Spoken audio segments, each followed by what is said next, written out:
Hi, this is Heather from A More Crafty Life. Today I'm going to show you how to do the spiked sedge stitch.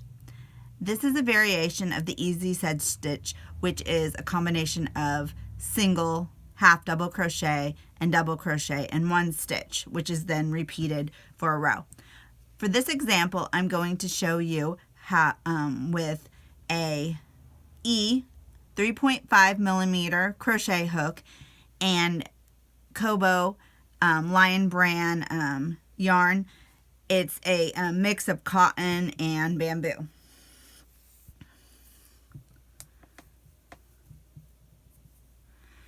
So for this stitch, you need a multiple of 3 plus 2.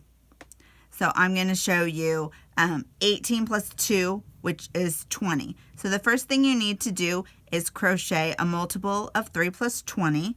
In this example, like I said, I'm going to use 3 plus 2. I'm going to do 20.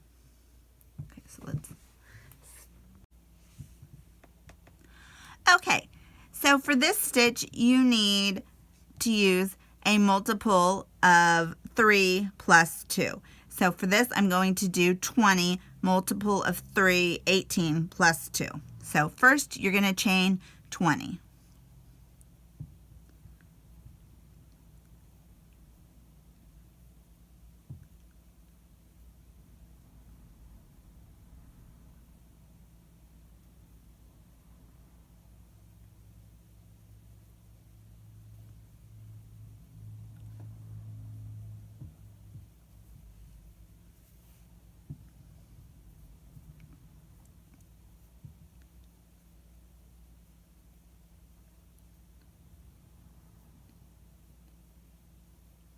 This yarn is pretty easy to work with. It does split a little bit sometimes, like most common to a cotton yarn, but it's pretty easy to work with, and take your stitches back out if you need to frog it.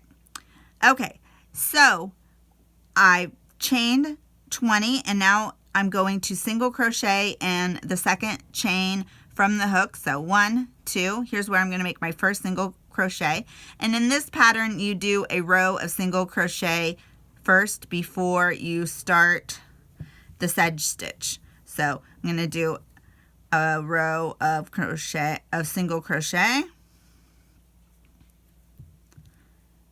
going to repeat that across.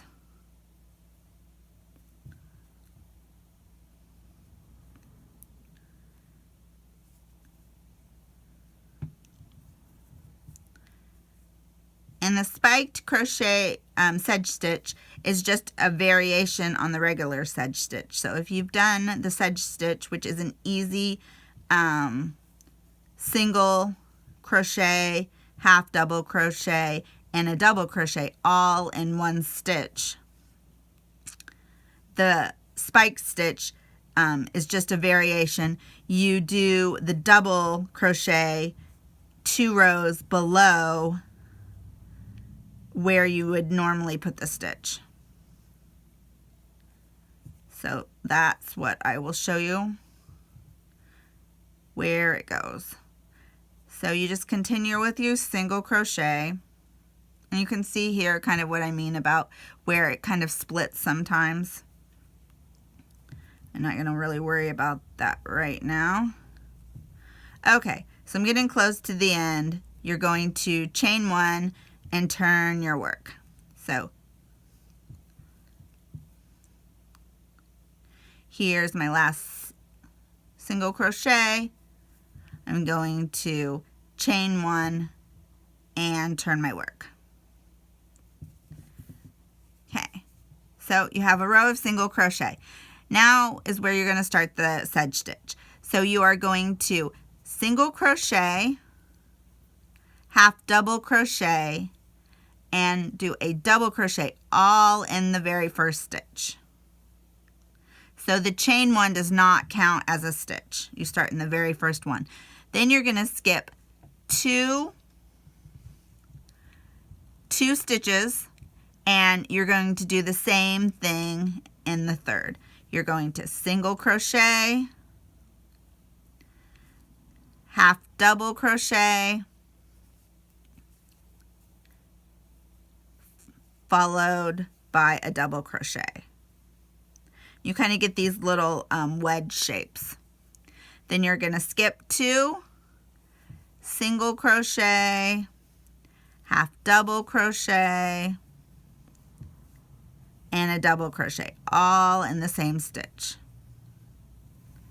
Okay, then you are going to skip 2 and repeat. Single crochet, half double crochet, double crochet, all in the same stitch. Oops. Okay, skip 2 and repeat to the end of the row. On your last skip 2, then the third stitch is going to be a single crochet. So you're going to always end your row with 1 single crochet in the last stitch. So it makes it easy to follow. Okay, so here I am at the end. There's my last 2, and then this is the third stitch following it, and that's where my single crochet stitch goes. So far, this is what you have. And then if you were doing the sedge stitch, you would just keep repeating this. You would chain 1, and then you would start over. So chain 1, and in the first stitch, you're going to do a single crochet and a half double. Now, if you're going to do the regular sedge stitch, you would go ahead and do the double crochet in this stitch and just keep repeating it. You would do the single crochet, half double, double crochet in each one of the single crochets until you got to the end of the row. But since we're doing the spiked one, you're going to put your stitch, your double crochet, you're going to yarn over, and then you're going to find the single crochet down here, and that's where you're going to do your double crochet 2 rows below. So not in this row, but not at the top of this row, but down here below it. So it's kind of next to it. So here's the next single crochet where you're going to put 1 single crochet, 1 half double crochet, and then your double crochet is going to go in this stitch right here. And that's what gives you what's called the spike. So then you skip over to the next single crochet, you do 1 single crochet, 1 half double, and then the double is in this stitch right here, 2 rows below. And as long as you get it in the same place every time, it's not real important exactly where you have it. It's just to give you the spiked effect where it kind of crosses over to give you a little bit more texture. And I like to have texture in my blankets and try new stitches so I don't get bored. Okay, so you have a single, a half double, and then your double crochet, you yarn over, you insert your hook, and then you finish your double crochet. Then skip to your next single crochet, do 1 single, 1 half double crochet, and then 1 double crochet below, the second row below. And then your last stitch is going to go in the last single crochet of the row before. Then you're going to chain 1 and you're going to do the same thing over, and see how it kind of makes this spike, this kind of spike stitch here, the stitch that goes down. That's the difference between the sedge stitch and the spike stitch.